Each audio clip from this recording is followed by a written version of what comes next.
Acting through the will of God, a blindfolded boy selects a new pope for Egypt's minority Coptic Christians. But how will the new man in charge deal with a rapidly changing Egypt and the evolving role of Islam in politics? This is Inside Story.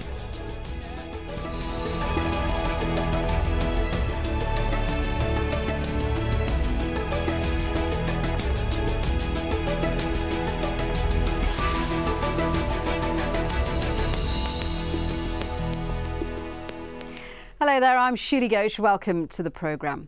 Egypt's Coptic Christian Church has a new pope. Bishop Tawadros takes over from his charismatic predecessor who died in March after leading the church for 40 years.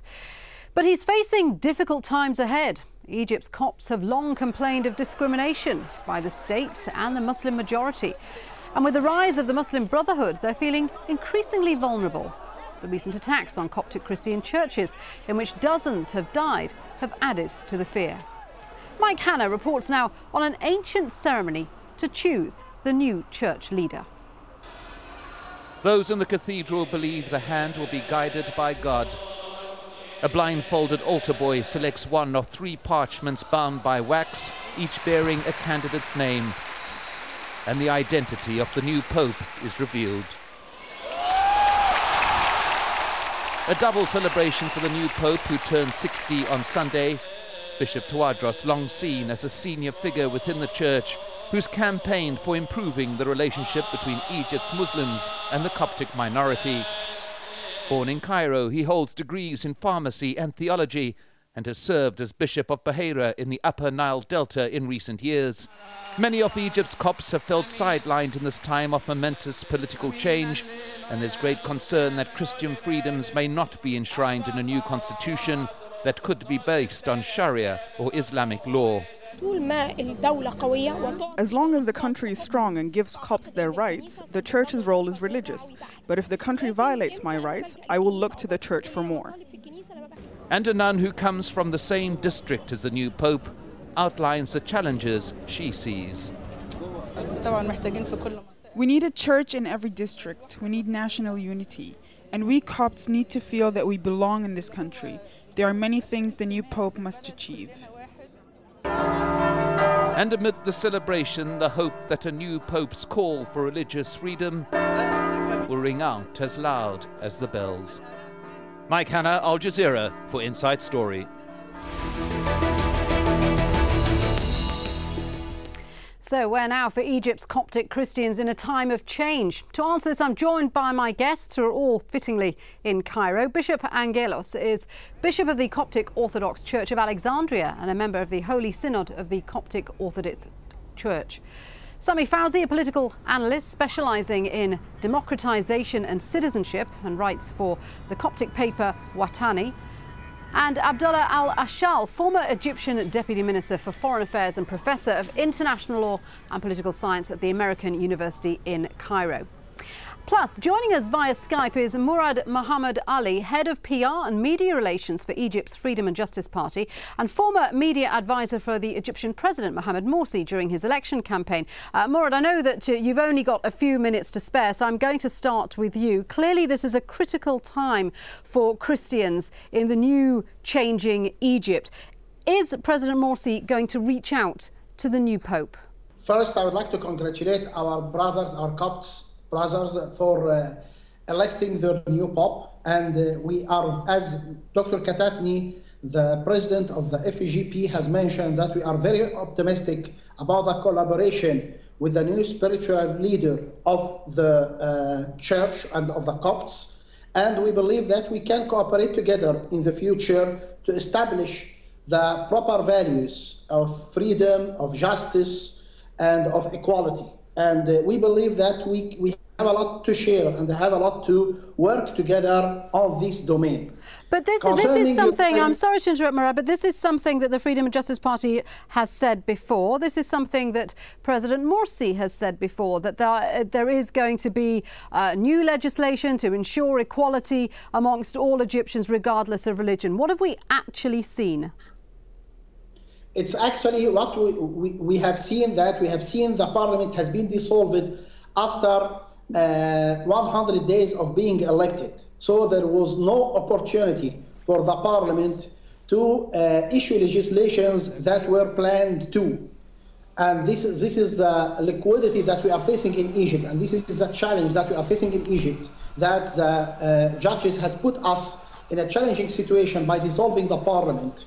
And we hope that after the election of a new parliament and after the constitution, there are many legislations and many laws that will be issued to ensure this equality of between Muslims and Christians. Okay, I just want to explore the relations between Muslims and Christians in Egypt and just put it into context for us, because sectarian tensions between Muslims and Egypt's minority Copts have been escalating since the 1970s, and the period since Egypt's uprising have been among the most testing. Have a look at this. A car bomb exploded outside a Coptic Orthodox church in Alexandria on New Year's Day last year, killing at least 23 and injuring at least 79 people.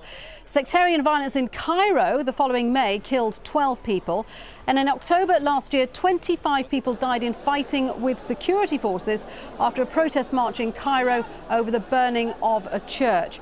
Now, these kinds of incidents, Murad, are increasing the feeling of vulnerability amongst Coptic Christians. What is the government going to do about that? First, we are feeling sorry about these instances and we are condemning them, and we cannot accept these instances. At the same time, we see these instances as symptoms due to the dictatorship that was prevailing and due to the previous regime, Mubarak regime and Sadat regime, where democracy was absent. And with the absence of democracy, with all people, all Egyptians, Muslims, Copts, men, ladies, everybody was discriminated and everybody was excluded from participating and sharing in the country and the nation development. And this is the phenomena that we were facing, that such unfairness, we were facing that. Our Copts, our brothers, Christian brothers, they were facing that. But let me tell you that Muslim Brotherhoods also were facing that, the same, because we were discriminated, we were put in jail, and we were not allowed to go up in the hierarchy in the government. We were not allowed to have seats in the parliament, neither to have free elections, and even liberals and leftists, because the previous regime was a dictatorship discriminating against everybody. With the new democracy and with the establishment of New Egypt, we have high hopes that all Egyptians will have their roles and will be dealt with equality and with fairness. And that's why we went for revolution. To conclude, what I mentioned, that what we were facing, what our Copts brothers were facing, we, all Egyptians, were facing the same. Let me bring Bishop Angelos in here. Bishop, first of all, congratulations on the selection of a new pope for the Coptic Christian Church. You've been listening to what Murad Mohammed Ali has been saying there. He's saying that Egypt is moving towards equality for all Egyptians and an end to discrimination. Are you optimistic about that? I would like to be optimistic. I think there's a big difference between rhetoric and seeing actual action. I've heard the promises, I think we all have. There are very small signs that we're moving in that direction. The only problem is that until now, and we're not talking about only a small period, we're talking about almost 2 years since the uprising, many months into the presidency of the current administration, but we haven't seen any real positive, proactive policies of citizenship building, of cohesion, of what Mr. Mohammed said. I completely agree. The last decades have been about separation, and if you agree with the views of some, it has been a mentality of divide and conquer, which means that there really must be some very robust plans ahead to overcome those decades and to work on getting back what we saw in the first few weeks of the uprising, where people were flying Egyptian flags and it didn't really matter what religion they were. But unfortunately, because the foundation wasn't there, that didn't continue. And I do hope that the rhetoric does turn into robust policy. This must be a top-down approach. There's a lot of work grassroots. There are very good relations between the church and Al-Azhar. All of that is there. we've had Christian-Muslim relations in this country for 1,300 years. So I don't think that's the issue. The issue is there now must be concrete policy to move this ahead and to try to ascertain a reality that is one nation, respecting everyone the same, respecting human rights, respecting civil liberties, and holding everybody accountable at the same time. Well, Mohamed Morsi has said he would make a Copt one of his vice presidents. Would that be a good move? That was one of my disappointments, actually, because although we saw that happen and we heard those words, that was very quickly recanted, and it didn't go ahead, and the vice presidents turned into advisors. And I think, unfortunately, that was because of a lot of pressure, even if Mr. Morsi did intend to do so of his own accord, as he promised. Well, let me get a reaction from Murad to that, because I know that he has to leave us. Murad, why is it not the case that Copts got high positions in government or even became vice president, as Mohamed Morsi had promised? Let me confirm that Dr. Morsi has met his promise. I'm not a spokesman on behalf of Dr. Morsi, but just to highlight that, because I was a part of the campaign, and during the campaign, Dr. Morsi promised that in the presidential office there will be diversity, including men, women, Muslims, Copts, and all colors of the people. And he hired 4 assistants, only 4 assistants. Each one, they are very high ranked, each one is playing a role. Out of those 4, Dr. Samir Morqos is one of those assistants, and he's a very famous liberal Copt, and he was one of the opponents of Dr. Morsi. At the same time, if you look at the FGP, our party, you will find that the vice president of the party, the vice president of Dr. Katatni, is Dr. Rafiq Habib, and he's a very famous Christian philosopher also.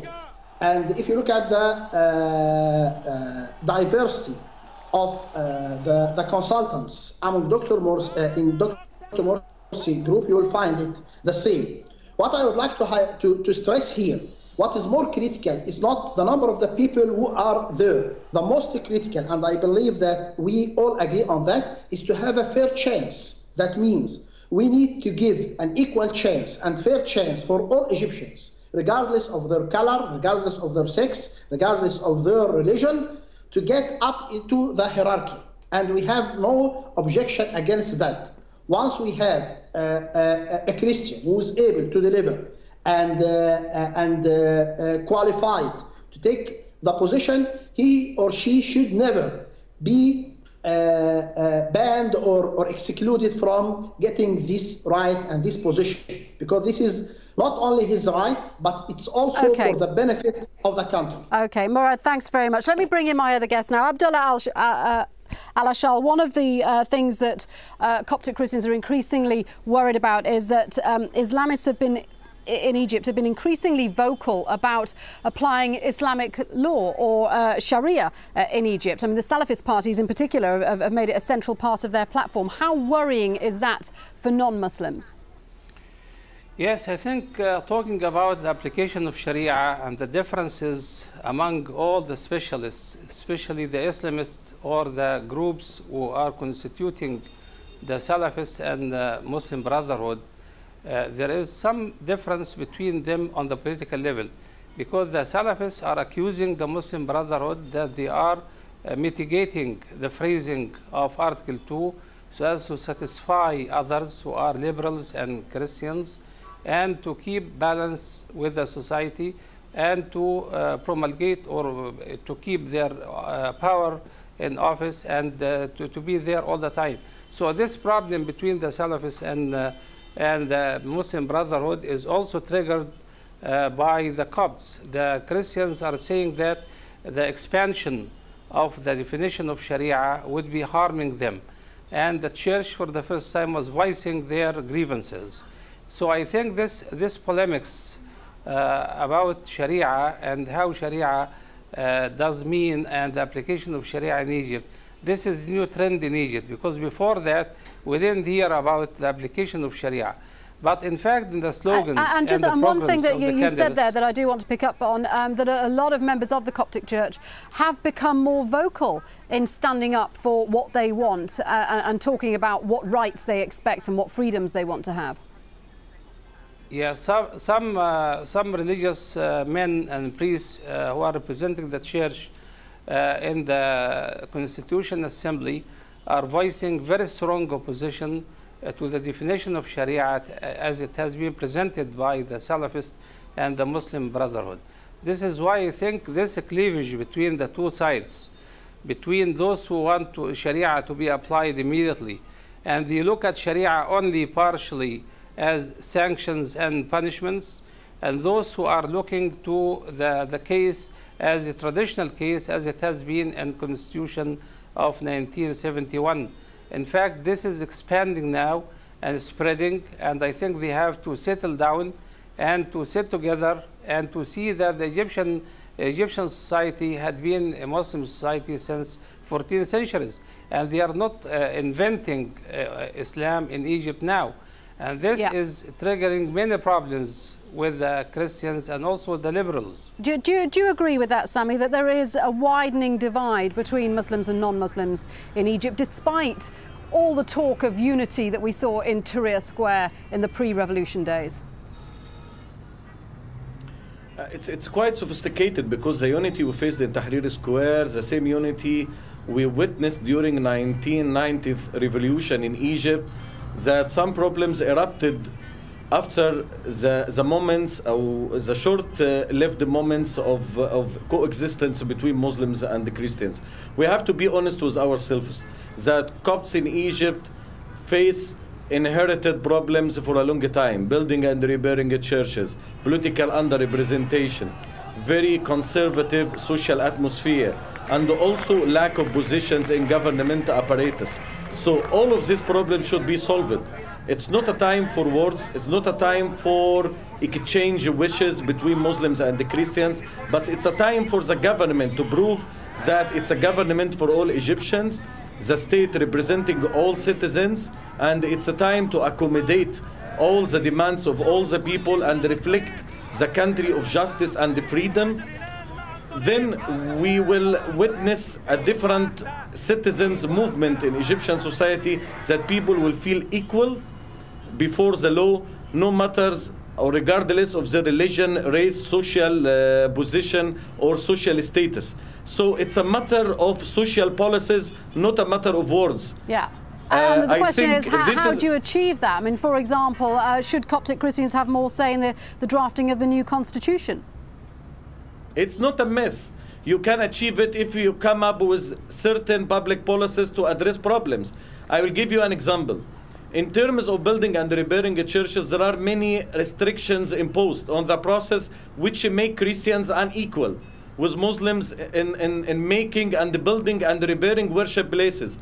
Why we don't have a new legal framework that organizing, building and repairing a church in a highly predictable, legal and transparent way? Why you don't have it? There are many drafts of... Let me bring in the bishop here, because I want to ask what he thinks the new pope is going to do about this. How is the new pope going to set about tackling these challenges?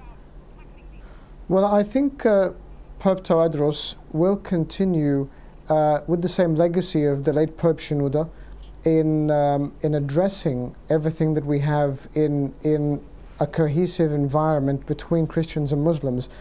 The problem here we're addressing is not just Christian-Muslim. It's an increasingly radicalized fringe that actually is against not only Christians, but against those who are not on the fringe, even if they're Muslims. You're talking about people being more vocal at the moment. The Pope will be involved only when people's rights are not being represented by the government and by the state. People are more vocal because this is a turning point in the contemporary history of Egypt. And we all, Christians and Muslims alike, feel a sense of ownership And this is really make or break at the moment. Is As it also church, a turning point for the church? Because there's a lot of members of the Coptic Christian Church who are also unhappy with some of the practices of the church. They want to see more say in how the church is run, how the Pope is elected. They want changes in, for example, marriages and divorces. I mean, there are those within who think that there should be changes within the church. Is that also an issue? I think in some cases, I mean, with the process for the papal selection, this is something we've all struggled with. This statute was put together in 1957. We as a synod struggled with it, but we have no option but to work with it. We understand and recognize that it's completely out of date, but we had to work with it, and it is well and truly in our agenda, very high up to change when there is more stability in the Parliament here, so we can take it through the necessary steps. In terms of marriage law and personal status law, that is something that will be addressed. We have certain fundamental scriptural beliefs, but as to the practice, the foundation, it can be looked into. But it will be a turning point in some aspects. And I think with the uprising we saw months ago, there's been a real fear barrier that's been broken with all Egyptians. That needs to be harnessed, otherwise it's going to turn sometimes into an anarchy. So I think this energy people have into wanting to change their nation needs to be harnessed, needs to be addressed, and needs to be used for a much better Egypt for everyone. Well, we stop talking about Christian Muslims. I wish we could stop talking about Christians and Muslims. I've said this numerous times. If we speak about human rights, civil liberties, God-given rights that are for everyone, then I think we're going to move ahead. Yeah, that's absolutely. That would be a wonderful vision. Sami, let me ask you, how do you think the new Pope will respond to concerns within the Coptic community? I think we have a lot of files on the table, that he has some internal files within the church, like building institutions. After the departure of the charismatic Pope, I think it's a time to build and strengthen the institutions inside the church. And I think also it's an important time to energize and give a real momentum to educational institutions inside the church. This is a time to change the religious discourses and the religious rhetoric in society and build ties with Islamic community and the Islamic establishment representing in Al-Azhar and in Ifta. But I think the Pope will need some time to arrange the house from within, from inside, because it requires some sort of accommodative spirit. I think he has, and he will support it by other bishops inside the church to do it. But let's look at it from a very wider perspective, that it's a time for a new Pope to start a new era. Do you agree with that, Abdullah? Changes. And do you agree with that? It's time for a new Pope and a new perspective. Yes, I think the new Pope will be wise enough to understand that the cleavages and divisions between Muslims and Christians are artificial. And the Egyptians were living together without having this problem before the 70s. And we remember that in 1972 only, under Sadat, the first problem arose between Muslims and Christians. And now we discovered, after Mubarak, that Mubarak and other foreign enemies were in fact interfering, and they are trying to kick the strong bone of the Egyptian society, which is the link between the Muslims and Christians. And we saw during the revolution how the people were together and everybody forgot his religion, and they were only Egyptians, and even they are Egyptians before they are Muslim or Christians. I think these values have to be now dominating in the Egyptian society, as we have survived with that in the 60s and 70s as well. So now I think the new Pope has a very good occasion to rebuild the relations between Muslims and Christians and to overcome all the problems which are created now by the old regime. Well, the new government has promised equality for all. We wait to see if that happens. Thank you to all my guests today, Bishop Angelos, Sami Fawzi and Abdullah Al-Ashal. And joining us a little earlier on in the programme, Murad Muhammad Ali. That's it from us. If you have any comments about the show, you can email us at insidestory@aljazeera.net or tweet us at AJ Inside Story.